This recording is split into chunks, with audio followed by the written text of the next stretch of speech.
Oh, hey, Ben, how are you? Good morning, Alex. How are you? I'm doing well. Good morning. Okay. But yeah, so how are you doing today?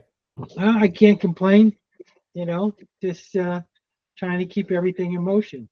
Yeah, yeah, that's the name of the game, and I love that. Especially, well, it's more pertinent for you, right? Because you're a transportation and logistics company. So I mean, today the real goal of today is to just kind of share a bit about your company. Again, my name is Alex Reyes. I am a producer, with USI Insurance Services. I promise you, I'm not going to try and sell you insurance or underwrite your group health plan. My goal is to learn about you, your company, and then basically what we're doing is the platform that promotes business owners as thought leaders amongst their peers. So our audience is all business owners and executives, and we're trying to share success stories, some of the challenges that our business owners are facing, operation efficiencies, compliance, whatever's kind of keeping you up at night, any of the innovations that you're using or ways that you're adjusting with the market. So I'd love to, just dive in, right? Cupboard Wagon, kind of it's interesting name, right? Like Cupboard Wagon. I love the logo. How'd you guys get started? So, I mean, the company's been around for about 20 years.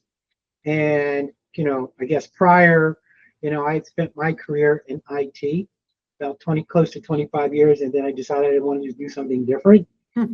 And that doing something different was to acquire a business. And so about 3 years ago, 3.5 years ago, I acquired Cupboard Wagon. And that's basically what I've been doing full time. For the last 3.5 years now. The company was founded about 20 years ago with a husband and wife, and they built up a very successful small business, and they were ready to retire. Hmm. That's fascinating. I never even thought of like that acquisition must have been. Is that something that you'd done before, or? No, actually, I spent about 18 months kind of learning the whole process of business acquisition. And after about 18 months and probably going through about 30 different deals, uh, I had narrowed it down to a couple different potential targets. And Cupboard Wagon just seemed to be the best fit for me at the Huh. time. That's awesome. Is it like local to you, or is it nearby, or are you Uh, completely remote? How's that work? yes, so the business is probably about an hour west of me. I'm in the Philadelphia area. Hmm. And so I'm usually out there maybe once a week, every other week. One of the important things for me when I was looking at an acquisition target was making sure that I had an individual that could run day-to-day operations for me. And I was pretty fortunate to have a gentleman there who was very capable of doing that. And so he pretty much runs day to day in terms of our scheduling, customer interface, dealing with customer issues, scheduling drivers, maintaining the trucks, and so forth. And then I have a part-time bookkeeper that comes in comes in twice a week, and then also works remotely, and she handles most of the bookkeeping from AP, AR, check processing, things like that. And then, really, my primary role in the business today is one that I do all of the invoicing of all of our deliveries because it is a little bit complex. So I really like to keep my hands on that. And then another major focus for me is really working on the business. Um, and so this year, there's been a very big focus on digital marketing, really around redeveloping our website. And we are in the process of rolling out an email drip campaign to very specific target markets.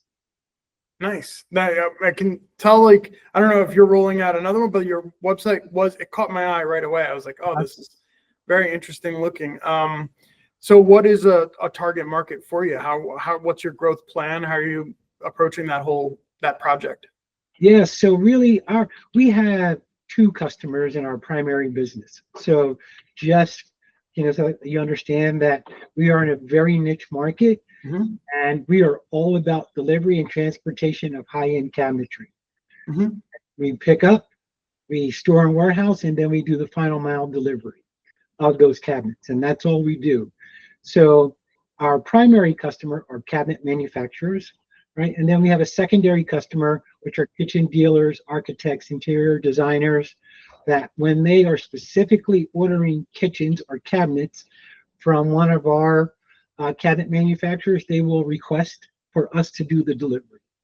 Our primary customer are cabinet manufacturers, and by default, we are an extension of their business. We have a very structural relationship with them, and we're their delivery arm for the most part. Now, there might be one or two other delivery providers that they use, that's just the way it goes, right? You can't put all of your eggs in one basket, but primarily on a day-to-day basis, they'll send us, whether it's one set of cabinets or 10 sets of cabinets. This is what we are looking to deliver next week or in the following week. They'll send us what's coming down the pike, and then really that's where our customer service really takes over, is that once they send us that piece of information, we then coordinate the entire logistics process from beginning to end for our customers. Yeah, that it makes total sense to me why you would hire, especially with the luxury cabinet, market, right? That you would hire a specific company or logistics company that's working almost exclusively in cabinetry, because I assume that your incidence of like damages and claims are probably much lower than when you're hiring even just a mover, or if you're hiring like a regular freight company. You guys know exactly how to handle those materials. No, absolutely. That is one of the other things that we bring to the table, is that our drivers and our driver helpers, they are all trained in terms of how to handle a cabinet properly, how to handle cabinets that are constructed differently, right? Whether based on the materials of that cabinet, the frame or frameless structure of the cabinet, and so forth. And we blanket wrap each of those cabinets, we band them, and and really the way that we minimize damages, it's the most important part of what we do is how we load our trucks, right? That you really need to be very cognizant and aware of how you're loading that truck. And one of the things that we liken it to is the video game Tetris. That's it, man. Nice and tight and neat, so that when we're driving down the road at 60 miles an hour, the cabinets aren't banging against each other, that they're staying steady and tight, when they're strapped down. Nice. Just talk to me a little bit about, so the first thing that comes into my mind whenever I think about trucking, always like DOT regulations, right? So like, is that something that you had to spend a lot of time like learning and making sure that you were compliant? I'd love to learn a little bit about some of the like Department of Labor and Department of Transit, right? Regulations that you had to adjust to, and how'd you learn, or how'd you do it? Some of it was by trial and error, right? Some of it was passed down, from the previous owners, but this is definitely an area when you're dealing with Department of Transportation and compliance, there is a learning curve. Probably the first thing, that I really had to learn was how to transfer ownership of DOT compliant equipment and vehicles. And there is a whole process that you go through, and in the state of Pennsylvania, and I'm sure it's probably very similar to other states. But yeah, there was a learning process around that. There is a learning process learning around what we call the quarterly IFTA reporting that's required in terms of number of miles, how much fuel you've purchased, and more importantly, where you purchased that fuel at, in which state that you purchased that fuel in.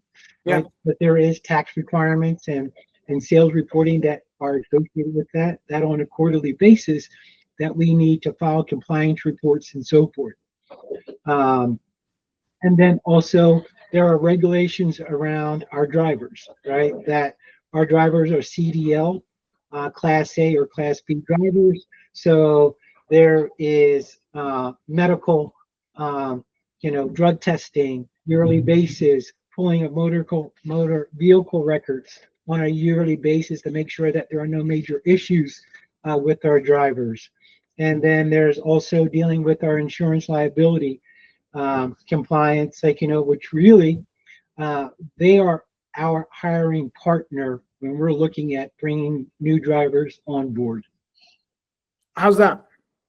So insurance companies will tell you, all insurance companies have minimum requirements that they're looking for, right? In terms of a number of years of CDL driving, motor vehicle record and so forth. And based on what they see in that driver from a motor vehicle record perspective, they'll come back and say, yes, you can add this driver at no additional cost. Their drivers, they may come back and say, yes, they're never going to tell you that you can't hire someone, but they're going to say, hey, if you hire this guy, your premium will increase by $4,000 or $5,000 a year, right? So now it becomes a financial hiring decision, right? That do we have sufficient volume or increased volume, one that can cover that increased cost and still keep our margins, appropriate. So, in some ways, they're telling us, sure, you can make that decision, but it is yours to make. Really interesting. Yeah, no, that sounds like compliance for me is so personally. I started my career in logistics. I sold for a freight forwarding company, and then I moved into a telecom company that sold ELD, electronic logging devices, for freight companies. So I had a small background in transportation and logistics. Yes, and we use ELD logs and GPS tracking in all pieces of our equipment. Yeah. So, I mean, prior you said you were in tech. Were you in management as well? Was that like a large adjustment for you to now be sort of responsible for many employees? No, in some ways, yes. In some ways, no. Right? That in my IT career, I spent a lot of time in the enterprise resource planning space, primarily manufacturing, logistics, transportation, warehousing, and so forth. So it was an industry that I was somewhat familiar with from that perspective. But most of my time, I would probably say the last, 12 to 15 years of my career in that space, I was in project management. So I had an opportunity to manage small teams of people, 2-3 people, to multinational or global teams, right, up to 30 people. And the big difference that you find is that there is a difference in terms of how you manage people from a knowledge-based industry versus, for lack of a better term, blue-collar industry. Right. And I think for me, that was probably one of the bigger adjustments that probably took me a very, I'm going to say a solid 12 to 18 months to really wrap my head around. Because in my head, I'm thinking that, all right, yes, we're going to do A, B, C, and D. And you know what? When you're working with folks that have consulting backgrounds or IT backgrounds, they're very task oriented. They're like, okay, yes, boom, boom, boom, we'll move right through this. But, sometimes folks, it takes time for people, one, to get to understand who you are as an individual. So developing the whole cultural aspect around people really took on new significance for us. Interesting. Go ahead. No, keep going. It's just, really, really interesting. That culture shift must have been something that kept you up at night. Like for a little while, you're like, how do I manage these people and make sure that I'm coming off like the employer that I want to be, right? Like developing and cultivating that culture instead of it being like, I always said that, I sold a HR service for a little while, and it was, we said that you either have a culture by design or a culture by default, right? So like you've put a lot of work into making sure that your employees, value the culture of the company. So one of the very first things that I did, prior to acquiring the business, was that I started learning about small business, medium-sized business, management operating systems, things like scaling up our Verne Harnish EOS system and so forth, which really gave me an opportunity to kind of take some of those things from a core values perspective that I wanted to see in the business, you know, and early on with the leadership team, which it was three of us, that we've developed what we call RICE. Relationships have to be win-win. Integrity, we act with honesty and transparency. Community, that we believe in order to grow that we need to give. And then lastly, excellence in terms of providing customer service all around the board. And those are core values that really took hold in the business. And one of the things that I really did appreciate about the folks that were in the business was that they also held me accountable to those core values. You know, that we would be having discussions and they'd be like, hey, listen, wait. Oh, is this really in alignment with our core values? I'm like, oh, okay, you know what? We we need to come back to everything we do has to be aligned with our core values. And we went through a period of time where we were hiring not based on our core values, and it impacted our business. And so that was a lesson well learned, you know, and we took a little bit of ding with it, like, you know, with our core customer base. Yeah, no, that makes perfect sense for me, especially because you're in that sort of like luxury markets, right? It's not, you have to be very selective. It sounds like you're very selective about who you hire from an insurance cost perspective, but then also with the clientele that you're, you know, primarily dealing with, the people that you hire are very important. What is the relative size of your staff? Just curious. So we have 6 driver helpers, bookkeeper, operations manager, and myself. So basically there's about 9 of us all together. Awesome. And then you said you're developing this growth campaign, or, you know, trying to grow your markets. I'm curious about your size and scope, right? How far in radius you're willing to move, travel, and then are you planning on expanding that, you know, to larger markets, right? Sure, no, great question. So our core customer are cabinet manufacturers that are generally about no more than 2.5 hours driving distance from our warehouse location. Okay. Our final mile delivery range is the entire Northeast corridor. So we go from Pennsylvania to Maine down through Virginia. Wow. Okay. So, and those cabinet manufacturers, they have kitchen dealers in the various states within the Northeast corridor, right? That's one of the reasons of our range. Right? Yeah. That being said, that in order to really grow our business, you know, or at least part of the feeling that I do have is that we need to expand our geographical reach. And one of the ways that we're looking to do that is that we are going to be looking at other high-end cabinet manufacturers in the Midwest, Southeast, that are shipping cabinets into the Northeast corridor, right? And what's the solution that we want to provide? We want to provide a single logistics solution for you, right? That one, we can arrange LTL freight carrier into our warehouse, right? Where we can cross stock, store, and warehouse, and then provide the final mile delivery into the Northeast corridor. So instead of that cabinet manufacturer having to deal with 2, 3, or 4 suppliers and or vendors, you know what? You can use us as a single source. And we're probably one of the few companies in the country that specialize in high-end custom cabinetry. So that is part of the approach that we're looking to execute on, really probably coming up in the next few weeks. It's fascinating. It really is. It's that last mile, or, you know, delivery and stage. I think that makes a lot of sense why you would, you know, how you could expand into those, you know, southern markets or you know, outwards or the Midwest maybe, and then bring it all to here, and then, you know, get people that that service is brilliant, really. I want to be sensitive to your time because we're coming up on that half-hour mark. What time zone are you in, Alex? I'm in New Jersey. Oh, okay. What part of New Jersey? I'm by Bridgewater.